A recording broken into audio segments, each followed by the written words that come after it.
செல்வம், உங்களுக்கான நேரம் தான், நீங்க கையவே தூக்க தேவை வேண்டியதில்லை.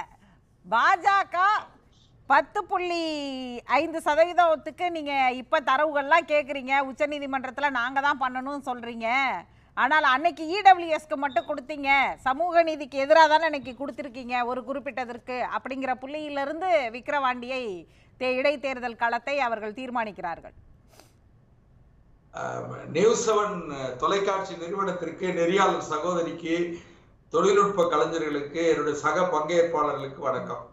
அதாவதுமா, இது பாட்டாளி மக்கள் கட்சியினுடைய தொட்டில் பூமி விக்கிரவாண்டி. இப்போ முதலமைச்சர் அவர்கள் மிகுந்த அக்கறையோடு நீண்ட நெடுங்காலத்திற்கு பிறகு இடஒதுக்கீடு கொள்கையை, சமூக நீதி கொள்கையை எல்லாம் ரொம்ப வேகமா பேசினாரு. சமூக நீதிக்கு எதிரானவர்களை புறக்கணிக்கணும்னு சொல்லி பாரதிய ஜனதா கட்சி, பாட்டாளி மக்கள் கட்சியை சமூக நீதிக்கு எதிரானவர்களாக ஒரு பிம்பத்தை உருவாக்குவதற்கு முதலமைச்சர் நினைக்கிறாரு. காரணம் என்னன்னு கேட்டீங்கன்னா, மிகப்பெரிய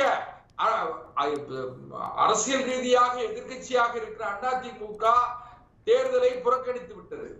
இன்றைக்கு களம் எப்படி அமைந்திருக்கிறது என்றால், பாட்டாளி மக்கள் கட்சி, திமுக, அது பாரதிய ஜனதா கட்சியோடு கூட்டணி இருக்கிற பாட்டாளி மக்கள் கட்சி திமுகவும் என்று களம் அமைந்திருக்கிறது. இந்த களத்தில் விக்கிரவாண்டியை பொறுத்தவரையில அண்ணன் ரவீந்திரன் துரைசாமி, அண்ணன் கான்ஸ்டன்டைன் ரவீந்திரன் அவர்கள் சொன்னது போல 1985 அது வன்னியர்களுக்கான இடஒதுக்கீடு போராட்டத்துல 21 பேர் இறந்தாங்க. அதுல 9 பேர் விக்கிரவாண்டி சட்டமன்ற தொகுதிக்கு உட்பட்டவர்கள். அந்த போராட்டத்தில் தியாகம் பண்ணவங்க. அதனால முதலமைச்சர் அவர்கள் சொல்கிறார்கள், எனக்கு நீங்க எல்லாரும் பேசிட்டீங்க, அவங்க 3 பேர் பேசிட்டாங்க, எனக்கு பிறகு அண்ணன் லெனின் பேசணுங்கிறதுனால நான் சொல்றேன். இப்போ உங்களுக்கான நேரம் உண்டு சார், உங்களுக்கான நேரம் உண்டு. இங்க சமூக நீதியா கொடுத்துருவாங்க. சொல்றேன்னு கேட்டீங்க. அதான் சகோதரி, வேற ஒண்ணு இல்ல. பாரதிய ஜனதா கட்சியினுடைய பாரதிய ஜனதா கட்சி தொடர்ந்து 3 முறை மத்திய அரசாங்கத்தினுடைய ஆட்சி அதிகாரத்திற்கு வந்திருக்கிறது. இந்த இதை இவர்களால் பொறுக்க முடியல. இன்னொரு விஷயம் என்ன கேட்டீங்கன்னா, பீகார் சட்டமன்றத்துல அந்த தீர்மானம் நிறைவேற்றி 60% இடஒதுக்கீடை ஒதுக்கி, 65% நினைக்க, அது இடஒதுக்கீடு ஒதுக்கி அவங்க கொண்டு போகும்போது அதை உச்ச நீதிமன்றம் என்ன சொல்லிச்சுன்னா, முறையாக தரவுகளை முறையாக எடுக்கல, ஜாதிவாரி கணக்கெடுப்பை முறையாக எடுத்து நீங்க அதை அமல்படுத்தணும்னு சொன்னாங்க.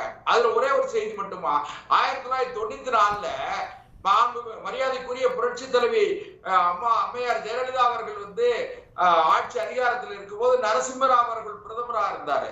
அப்ப என்ன பண்ணாங்கன்னா, 69% இடஒதுக்கீட்டை அமல்படுத்தி அதை 9வது அரசியல் சட்டத்தினுடைய 9th ஷெட்யூல்லே அதை சேர்த்து சட்டமாக்குனாங்க. அதனாலதான் அதை இப்ப இதுவரைக்கும் யாராலையும் பெருசா சேலஞ்ச் பண்ணி அதை நீக்க முடியல.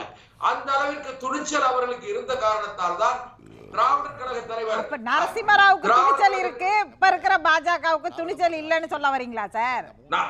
சொல்லி முடிச்சிடறேன். அதாவது அன்னைக்கு தமிழ்நாட்டினுடைய முதலமைச்சராக இருந்த அம்மையார் ஜெயலலிதா அவர்கள் மத்திய அரசோடு வாதாடி உரிய முறையில் அதை அவங்க பண்ணாங்க. அதனால அதை என்ன செய்ய முடியல, நீக்க முடியல, ஒண்ணு செய்ய முடியல. சரி, ரைட்டு. அண்ணன் கான்ஸ்டன்டைன் ரவீந்திரன் அவர்கள் ஒன்று சொன்னாங்க. 1976ஆம் ஆண்டு ஒரு எக்கோ அடிக்க கொஞ்சம் சொல்லிருக்கேன். நான் சொல்றேன் சார், சிஎமோட விஷுவல் பேரலலா எக்கோ ஆகுது, நான் சொல்லிடுறேன், நீங்க பண்ணுங்க.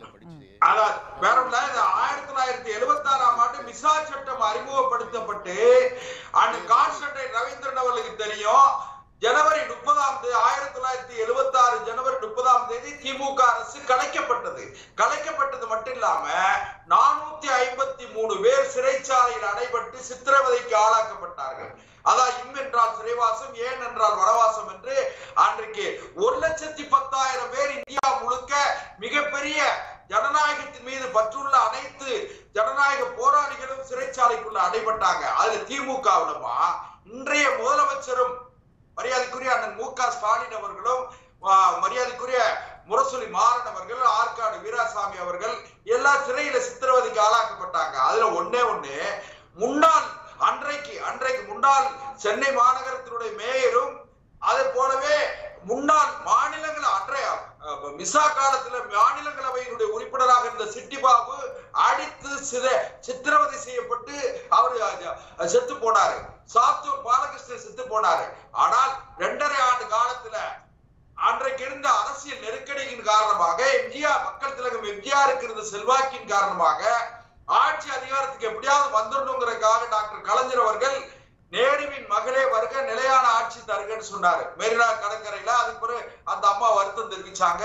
சரி, அதுக்கு பிறகு நடந்த படுகொலை ஒண்ணு நீங்க அண்ணா இல்லனா இடையில 2 வருஷத்துல அந்த ஜனதா ஆட்சி போனதை சொல்லலங்கற வேற ஒண்ணா? நீங்க ஒரு விஷயம் மட்டும் அனுபவிங்க. இந்த வரலாறு எல்லாருக்கும் தெரியும். இன்னைக்கு இத நீங்க எப்படி விக்கிரவாண்டியோட இணைக்கிறீங்க?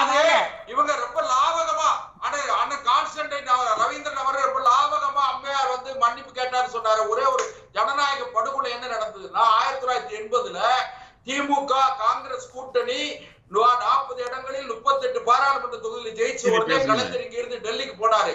டெல்லிக்கு போய் அதுல அன்றைக்கு அகில இந்திய காங்கிரஸ் கமிட்டியினுடைய தலைவராக எச்.என். பகுகுணா இருந்தார். உடனே இவர் டெல்லிக்கு போய் எம்ஜிஆருடைய பெரும்பான்மை அரசாக இருந்த எம்ஜிஆர் அரசை கலைச்சிட்டு தான் டெல்லியில இருந்து வந்தாரு. அதெல்லாம் நடந்தது. அதனால இப்ப என்னன்னு கேட்டீங்கன்னா விக்கிரவாண்டிக்கு வாங்க சார். விக்கிரவாண்டி தொகுதியை பொறுத்தவரையில் பாட்டாளி மக்கள் கட்சி மிகுந்த செல்வாக்கோடு இருக்கிறது. வெற்றி பெற்று விடும் என்று மக்கள் அவர் ஒரு வரலாறு சொன்னாரே. டாக்டர் ராமதாஸ் வந்து இடஒதுக்கீடு கேட்டதற்காக ஜெயலலிதா வந்து சிறையில் அடைத்தார், வயது கூட பார்க்காமல் அவரை சிறையில் அடைத்தார் அப்படிங்கறத சொன்னாரு. இப்ப நீங்க அவங்க கூட கூட்டணியில இருக்கிறீங்க, அவருடைய படத்தையே பயன்படுத்துறீங்கன்னு பேராசிரியர் ஒரு உதாரணம் சொன்னாரு. நீங்க சொன்ன உதாரணத்துக்கு அது மேட்ச் ஆகுதே. இல்ல அப்படி பாத்தீங்கன்னா காங்கிரஸ் திமுகவும் விடுதலை சிறுத்தைகளுக்கு கூட்டணி வைக்க முடியாது, திமுகவும் கம்யூனிஸ்டுகளுக்கு கூட்டணி வைக்க முடியாது. விக்கிரவாண்டி தொகுதியை பொறுத்தவரையில் பாரதிய ஜனதா கட்சியும் பாட்டாளி மக்கள் கட்சியும் அல்லது மற்ற பாட்டாளி மக்கள் கட்சி பாரதிய ஜனதா கட்சி கூட்டணி வந்து மிக வலுவாக இருக்கிறது. நேற்றைக்கு கூட எங்களுடைய மாநில தலைவர் அண்ணன் அண்ணாமலை அவர்கள் மிகுந்த ஆவேசத்தோடும் பொறுப்புணர்ச்சியோடு பேசி இருக்கிறார். அவர் களத்துல வந்து நின்று பணியாற்றுறாரு. பாரதிய ஜனதா கட்சியும் பாட்டாளி மக்கள் கட்சியும் தோளோடு தோல் நின்று பணியாற்றுகிறது. வெற்றி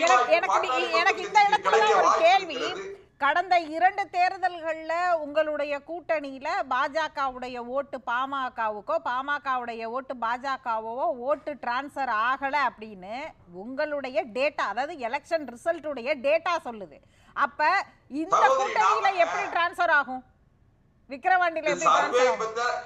இல்ல இப்ப சர்வே பத்தி பேசிக் டிரான்ஸ்பர் ஆகணும்லாம் சொல்லல சகோதரி. மரியாதைக்குரிய பாட்டாளி மக்கள் கட்சியோட சகோதரி திலகபாமா அருமையா சொன்னாங்க. புடவைகள் கொடுக்கப்படுகிறது, மூக்குத்தி கொடுக்கப்படுகிறது, பரிசு பொருட்கள் கொடுக்கப்படுகிறது சொல்லி இடைத்தேர்தல் சொன்னாலே இடைத்தேர்தலை எப்படி நடத்த வேண்டும் என்பதற்கு திருமங்கல பார்முலா என்கிற ஒரு பார்முலாவை உண்டாக்கியதே திமுக. அதனால ஒரு இடைத்தேர்தல் எப்படி நடக்குங்கிறது உங்களுக்கும் தெரியும். நீங்களும் ரொம்ப சாமர்த்தியமா அதை கடந்து போயிருவீங்க. ஏன்னா தொலைக்காட்சி அந்த நிகழ்ச்சி நடத்துற நீங்க சாமர்த்தியமா கடந்து போயிருவீங்க, அதுக்குள்ள வரமாட்டீங்க. சாமர்த்தியமா கடந்து போறோமோ இல்லையோ, மற்ற தேர்தல் நீங்க மற்ற அரசியல் கட்சிகள்லாம் அங்க தேர்தலை எப்படி எதிர்கொள்றாங்கிறதையும் சாமர்த்தியமா கடந்து போறோம். எல்லாத்தையும் சாமர்த்தியமா கடந்து போறோம், சேர்த்துதான் கடந்து போறோம். இல்ல சகோதரி, அதாவது தமிழ்நாட்டுல இடைத்தேர்தல் எப்படி நடக்கிறது அதுக்கு நான் வந்து இன்னொரு விஷயமும் சொல்லிடுறேன். திமுக அண்ணா திமுக 2 கட்சிகளும் விதிவிலக்கு இல்லை. ஆளுங்கட்சியாக யார் இருந்தாலும் அவர்கள் தேர்தலில் எப்படியாவது வெற்றி பெற்று விட வேண்டும் என்று நினைக்கிறார். ஒரு பக்கம் அதிமுக வாக்குக்காக ஜெயலலிதா படத்தை பயன்படுத்துறீங்க, இன்னொரு பக்கம் 2 தலைவர்கள் ஒன்னோட ஒண்ணு போன்ல பேசிக்கிற ஒரு விஷயத்தை, அதுவும் ஒரு தேர்தல் களத்துல இன்றைக்கு விக்கிரவாண்டியில இடைத்தேர்தல் நடக்கும்போது அதை வெளிப்படையா ஓபன் ஸ்டேட்மெண்டா பேசுறதுங்கிறது என்ன மாதிரி? அதுவும் போன ஈரோடு இடைத்தேர்தலை இப்ப பேசுறதுடைய நோக்கம் என்ன? என்ன கேட்டீங்கன்னா அதிமுக தேர்தலை புறக்கணித்தது தவறு என்பது என்னுடைய ஒரு அரசியல் பார்வையாளராக கருத்து.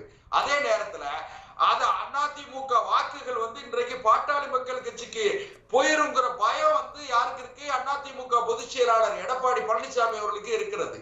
அதனால என்னன்னு கேட்டீங்கன்னா அவர் இப்போ திமுகவினுடைய பி டீம் மாதிரி திமுகவுக்கு வெற்றி வாய்ப்பு ஒரு விஷயம் அவர் இது திரு எடப்பாடி பழனிசாமிக்கு இருக்கா இல்லையாங்கறத அவர் இன்னைக்கு காலையில ஓபன் ஸ்டேட்மெண்டா சொல்லிட்டாரு. நேற்றையிலிருந்து விழுப்புரம் மாவட்ட செயலாளர் மாநிலங்களவை உறுப்பினர் திரு சி.வி. சண்முகம் முன்னாள் அமைச்சருடைய அவர் யாரும் அதிமுகவினர் ஓட்டு போடக்கூடாது பாமகவிற்கு என்று சொன்னதாக ஒரு செய்தி தொடர்ந்து சமூக வலைதளங்கள்ல பரப்பப்படுகிறதுன்னு நான் சொல்றேன். இருங்க, நான் முடிக்கல, இல்லனா நான் ஏதோ தவறா புரிஞ்சுக்கிட்டதாயிடும். இந்த நிமிடம் வரை நான் பேசிக்கிட்டு இருக்க இந்த நிமிடம் வரைக்கும் அதை நான் சொல்லலன்னு சொல்லி அவர் மறுக்கல. அதுதான் செய்தி. அவர் மறுக்கலங்கிறது தான் செய்தி. அது அவர் கொடுத்தாரா கொடுக்கலையாங்கிறது செய்தி இல்ல. சமூக வலைதளங்கள் இன்றைக்கு யாருடைய கட்டுப்பாட்டுல யாருடைய ஆதிக்கத்துல இருக்குன்னு உங்களுக்கு தெரியும். தமிழ்நாட்டுல இருக்கிற சமூக வலைதளங்கள் பாஜகவுல இருந்து தானே சார் பேசுறீங்க? என்னமா பாஜகவுல இருந்து தானே பேசுறீங்க? ஆமா சொல்லுங்க. இல்லமா, சமூக வலைதளங்களை திமுக எப்படி கையாளுகிறது, அவர்களுக்கு சௌகரியமாக எப்படி எல்லாம் கையாளுகிறார்கள், இல்லாத கதைகளை எல்லாம். அதனாலதான் சார் நான் சொன்னேன் நீங்க இப்படி ஒரு பதில் சொல்லுவீங்கன்னு. ஒருவேளை அது திமுக செஞ்சதுன்னு உங்க வாதத்துக்கே வச்சுப்போம். பேராசிரியர் அதை மறுக்கட்டும், அது உங்க வாதத்துக்கே வச்சுக்கிட்டாலும் அப்படி நான் சொல்லலன்னா அவர் மறுக்கலையே சார். அவர் ஒண்ணு அதை என்டாஸ் பண்ணணும் இல்ல மறுக்கணும்ல. அவர் மறுக்கலையே. அவர் மறுக்கலங்கிறதெல்லாம் அவர் சார்ந்த விஷயம், அதுக்குள்ள வரல. அதே நேரத்துல அதுதானே சார் ஸ்டேட்மெண்ட். 24 ஹவர்ஸ்க்குள்ள அவர் மறுக்கலன்னா அவர் அமைதியாக இருக்கிறார் என்றால் அதுவும் ஒரு ஸ்டேட்மெண்ட் தானே. இல்லனா உடனே என்னை அறியாமல் யாரோ இப்படி செய்திருக்கிறார்கள், இது என்னுடைய கருத்து இல்லன்னு இந்நேரம் அவர் ட்விட்டர்ல போட்டிருப்பாரு. ஒரு நிமிஷம், ஒரே ஒரு செய்தி ஒரு இதோட முடிச்சிடறேன். அதாவது திமுகவினுடைய எதிர்ப்பு வாக்குகள் என்று நிரந்தரமாக இருக்கிற வாக்குகள், அதை திமுகவுக்கு எதிராக வாக்களிக்கிற மனநிலையில் உள்ள தொண்டர்கள் இன்றைக்கு பாட்டாளி மக்கள் கட்சிக்கு வாக்களிக்கிற மனநிலையில இருக்காங்க. சரி, அதை ரிசல்ட் அன்னைக்கு பேசுவோம். வாக்களிக்கிற மனநிலையில இருக்காங்க. அதை பாரதிய ஜனதா கட்சி இதே சுத்தியோடு பணியாற்றுகிறது. இடஒதுக்கீடு கொள்கை ஒரே ஒரு கிளாரிபிகேஷன் சொல்லுங்க சார். இப்ப விக்கிரவாண்டி இடைத்தேர்தல்ல பாமக வாங்க போகிற வாக்கு பாமகவுடைய வாக்கா இல்ல பாஜகவுடைய ஓட் ஷேர்? அது திமுகவுடைய எதிர்ப்பு வாக்குகள் அனைத்தும் ஒன்றிணைந்து நாடாளுமன்றத்துக்கு நீங்க ஒரு ஃபார்முலா சொன்னீங்கல்ல, நாடாளுமன்றத்துக்கு ஒரு ஃபார்முலா சொன்னீங்கல்ல, பாஜகவுடைய வளர்ச்சி அப்படின்னு நீங்க ஒரு ஃபார்முலா சொன்னீங்க. மூத்த பத்திரிகையாளர் எஸ்.பி. லட்சுமணன் போன்றவர்கள் அதை மறுத்தார்கள். திமுக எங்கேயாவது ஓன் பண்ணுதா? அது இந்தியா கூட்டணி மொத்தமாக வாங்கி இருக்கிற ஓட் ஷேர் அப்படிதானே அவங்க பாக்குறாங்க. அது அவங்க ஓட் ஷேர்னு பாக்கல. இதை எப்படி நீங்க பாஜகவோட இத்தனை கட்சி கூட்டணி வச்சுட்டு எப்படி ஓட் ஷேரை நீங்க ஒன்னா சொல்றீங்கன்னு கேட்டாங்கல்ல. பாரதிய ஜனதா கட்சியோடு பாட்டாளி மக்கள் கட்சி என்கிற கட்சி தான் பெரிய கட்சி. மற்ற கட்சிகள் சின்ன சின்ன கட்சிகள் தான். ஓட்டு வங்கி இருக்கிற கட்சி பாட்டாளி மக்கள் கட்சி. நாங்க 8% வாக்குகள் பெற்று இருக்கிறோம். 82 லட்சம் ஓட்டுகள் பெற்று வாங்கி இருக்கோம். அதனால விக்கிரவாண்டி தொகுதியில பாட்டாளி மக்கள் கட்சி வெற்றி பெறும், மாம்பழம் சின்னம் வெற்றி பெறும்.